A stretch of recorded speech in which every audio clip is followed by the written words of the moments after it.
صلی اللہ علیہ وسلم نے دوسرا پہلو پیش کیا، رزقاً طیبا، حلال رزق ہر روز مانگنے کی اللہ کے رسول نے حکم دے دیا۔ کیوں؟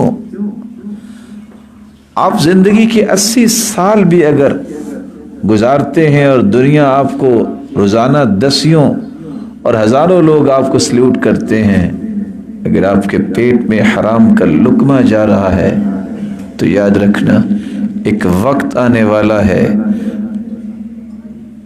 جس وقت میں آپ کو نتیجہ سامنے آئے گا، کل جسد نبت من سحت فالنار اولا بہ، وہ جسم جس کی غذا حرام کی ہے اس کے لیے آگ ہی بہتر ہے۔